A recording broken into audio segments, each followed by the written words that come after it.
Hi, I'm Captain David DeMarco, and you're watching Hot Topics from the Belmont Fire Department. With me today, as always, is Chief David DeStefano. On today's show, I'd like to talk about winter safety. Chief DeStefano will talk about community risk assessment. But first, here is some recent news from the Belmont Fire Department. Chief? Thank you, Captain DeMarco. The Belmont Fire Department will respond to approximately 4,000 incidents this year. These incidents range from fires involving structures and outside property to medical responses, traffic collisions with injuries. While maintaining their availability for incident response, the members of each shift conduct fire safety inspections, training, as well as numerous public engagement activities. It's important to note that fires of all types are on the increase in the Commonwealth. There's been a 14% increase in structure fires between 2021 and 2022, so it's extremely important to maintain vigilance and safety at all times. Other news in the Belmont Fire Department in the town of Belmont, we're very proud to participate in the Farmers Market Public Safety Day. Our firefighters were on hand to provide a tour of Engine Company 2 and provide fire and life safety information. Also recently, Town Clerk Eleanor Bryant Cushman gave the oath of office to our new firefighter on probation, Paul DeFarius. Firefighter on probation DeFarius is currently working with the Division of Training and will be assigned to a shift soon. In keeping with our mission of community risk reduction, the Belmont Fire Department offers home safety surveys to any Belmont resident. Our community liaison public educator will visit your home and provide you with a report on important fire and life safety elements like smoke and carbon monoxide detectors, escape plans, cooking safety and heating safety, and other areas of concern. Please contact Fire Department Headquarters at 617-993-2202. That's 617-993-2202 to schedule your home safety inspection. Thank you.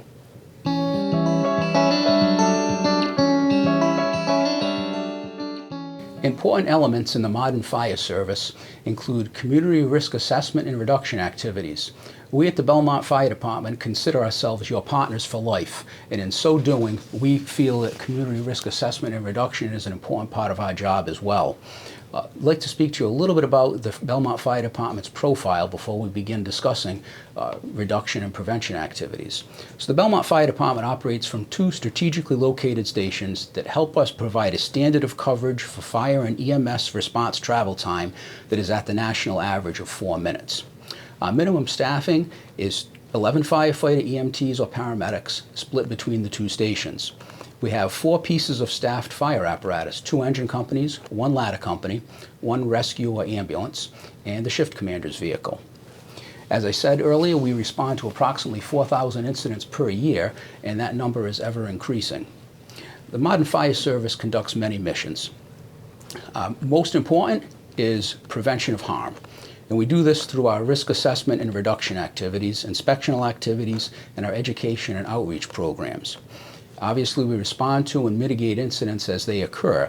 Fire and EMS incidents, hazardous materials response, technical rescues, hostile event response, as well as community EMS activities, which we are beginning to engage in currently. The third triad of our responsibilities involve documentation and evaluation. We do fire investigations on incidents that occur, and we also study our responses to emerging trends with regard to incidents and emergencies. And for us, currently these include things like electric vehicle fires and fires and incidents involving lithium-ion battery mobility devices of all types. You may have seen this in the news that these types of fires are ever increasing, and with the type of vehicles in the Belmont community, we need to be prepared for these types of emergencies. So we are studying and making sure we have the proper equipment, policies, and technology to deal with these emerging trends. Community risk assessment in the fire service is a process to help communities find out what their risks are and help them develop a plan to review those risks viewed as high priorities. So we conduct an assessment, we develop a plan, we then implement that plan, and upon its implementation, we go back and review and evaluate the plan, make any necessary adjustments or changes. Aspects of this assessment include the demographics of the community, We pre-plan and conduct site surveys of what we call target hazards, large buildings in the community, buildings that may include vulnerable populations or hazardous processes. We look at the historical data and statistics of the community, where incidents occur, when they occur, perhaps why they occur, and could they occur again. And we also look at emerging trends, as I mentioned in the previous slide, with modern technology, things like electric vehicles, lithium-ion batteries, and other emerging trends in the fire service. We know that there are several groups that are disproportionately affected by fire and other emergencies. Among those groups in the Belmont area, a population under 18, those that are very young, 24.7% of our population. The population that is in the elderly end of the spectrum, over 65, and that's over 17% of the population. And those living below the poverty line at just under 5% of our population. So those groups or demographics within the community are disproportionately affected by fire and other emergencies. We want to make sure that we address those demographics in our population. We want to make sure we have answers for those people to help keep them safe. Community risk reduction. It's an integrated and strategic investment in resources, be that education, prevention, and response, to reduce incident occurrence and its severity and impact if an incident does occur. So after identifying hazards, we're better able to form partnerships with other agencies, whether within the community or outside agencies, develop strategies, policies, and plans, and employ our resources most effectively to deal with incidents that are most likely to occur or might be most impactful if and when they do occur. Key to this is rapid response and early intervention. That's what saves lives in the fire service and in the EMS service as well. Part of this involves education, part of it involves prevention, which includes our community engagement, our inspectional activities, and other prevention activities. We want to reduce the frequency and impact of incidents. We know incidents will occur, they are inevitable, but we'd like to reduce the number of incidents that occur and their impact on the individual and their impact on the community as a whole. We'd like to obviously respond effectively and mitigate any incidents that do occur, and we want to build a resilience in our community so we are able to bounce back from whatever can possibly happen to us with the least amount of impact on members of the community and on the infrastructure in the community. This is all part of community risk assessment and reduction activities. So the rapid response provided by an adequate standard of cover is what saves lives. Getting firefighters, EMTs, and paramedics to the emergency, to the incident quickly, with enough resources to do the job adequately is what's saving lives in our community every day. So how do we address our risk profile? We're building a resilient community, and we need everyone in the community, from town government to citizens to corporate members of the community, to help us build and maintain a resilient community. We're conducting home safety surveys, as I said earlier. We participate in the SAFE and the Senior SAFE program, which is student awareness of fire education and senior awareness of fire education. We've been doing this for many, many years. Those of you that have been in the community for some time are aware of what we've been doing in the schools and what we do at the Council on Aging. We're hoping to make these programs even more robust in the future. There are public AEDs available in many of the town facilities, including the PQ Park, Grove Street Playground, Payson Park, Winbrook, and Town Field, as well as town buildings. We conduct online inspectional activities in a robust way. We're ever increasing the type of inspections and the frequency of inspections that we do conduct, and we are in the process of standing up an online permitting portal that will allow members of the community to conduct most permitting activities online without ever having to leave their home to come to headquarters to file a paper permit and submit a paper payment. They'll be able to do this online. We're offering and will continue to offer citizen CPR. We are beginning to offer a program called Stop the Bleed that I talked about in our last Hot Topic segment, so I'd invite you to go back and take a look at that last segment and you can learn about Stop the Bleed. We're instituting a program sponsored by the Federal Emergency Management Agency called Before Help Arrives. We've yet to run a pilot of this, but we're actively standing this program up. And this Before Help Arrives helps build the resilience of a community by engaging community partners, from citizens to employees to folks that are working in the community in private and public sectors, knowing what to do when and if disaster occurs or something happens nearby. They're able to lend a hand and provide immediate life-saving measures even before we get there. For a large-scale incident, this will be extremely valuable to us.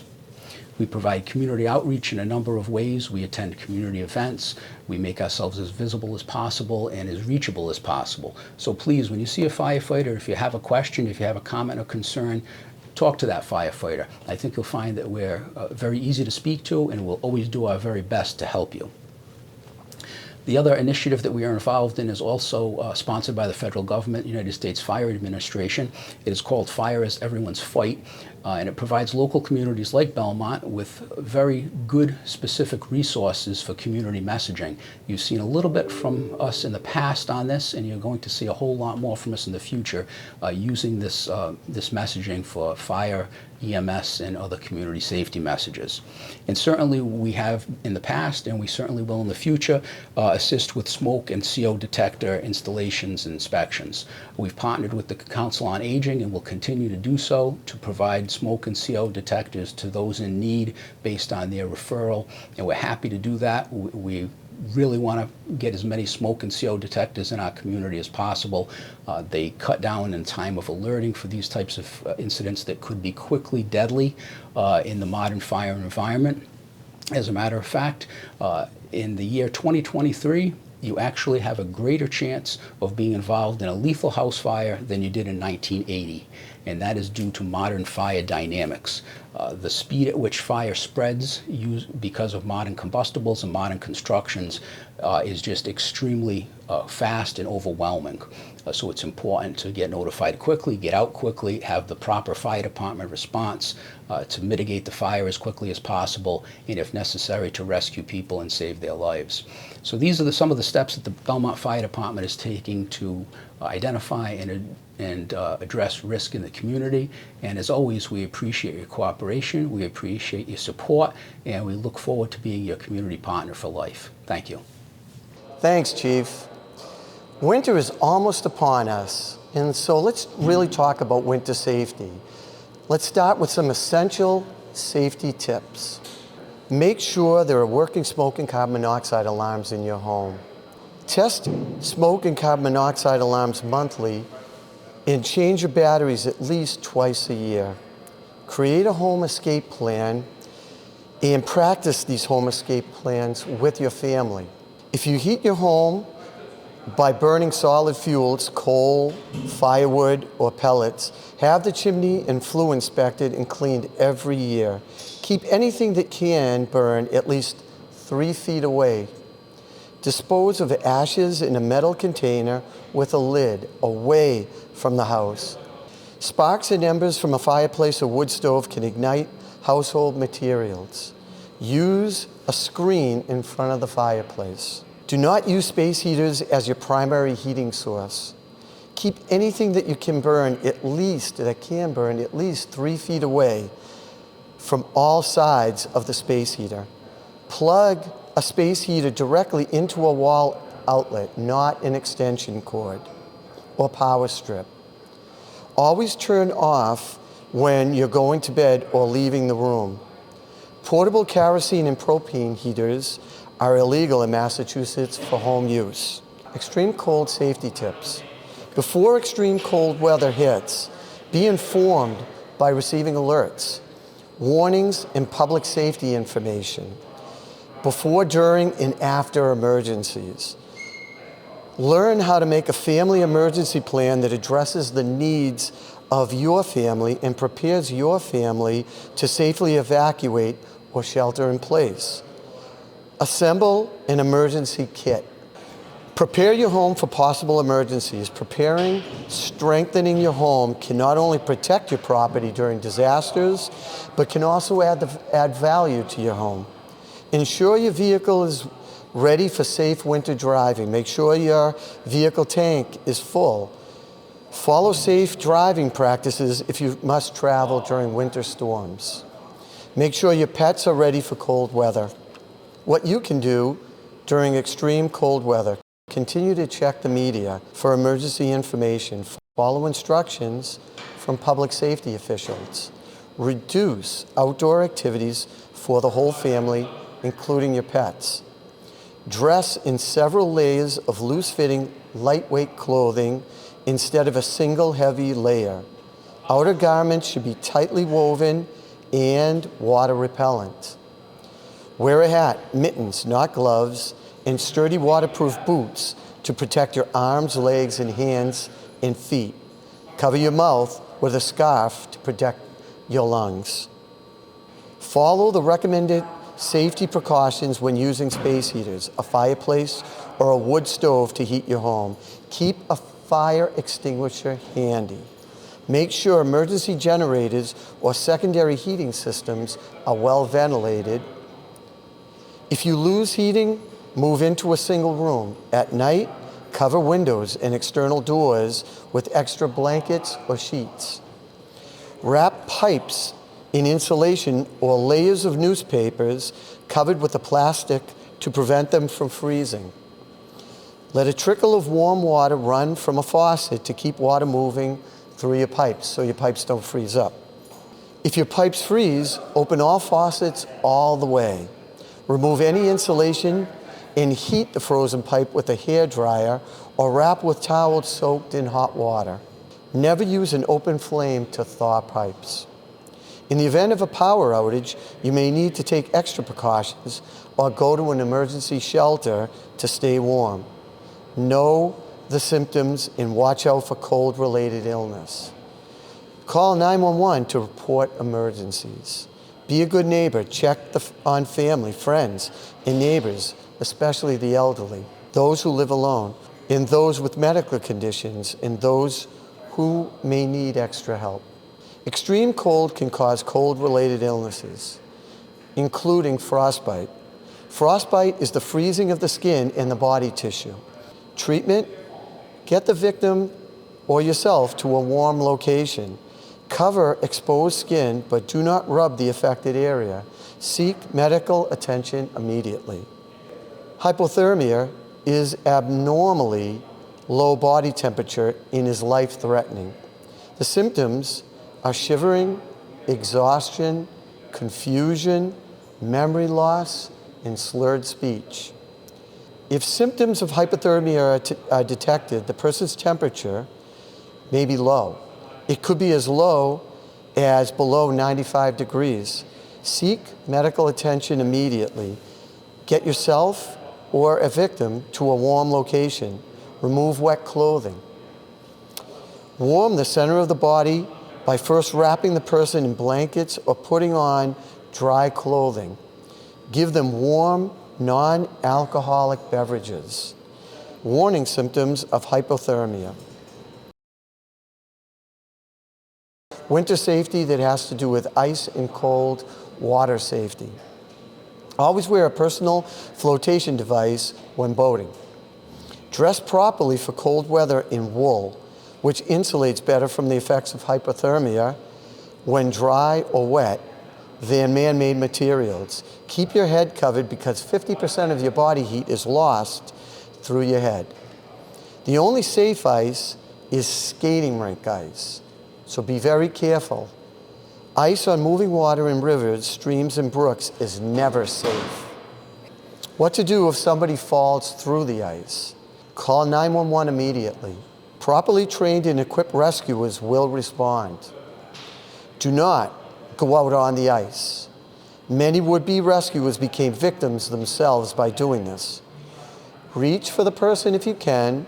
Throw something like a rope or row to somebody on a boat.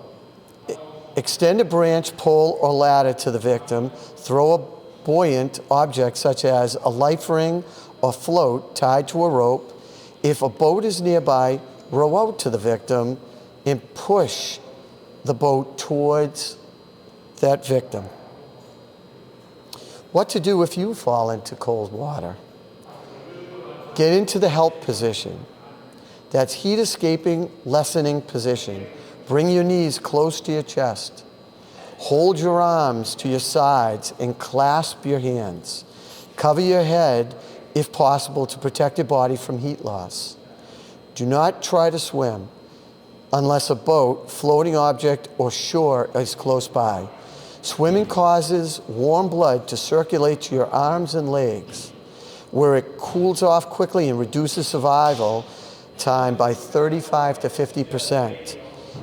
If you are in the water with other people, huddle tightly together with your arms around each other to preserve body heat. Let's take a look at a winter safety car kit.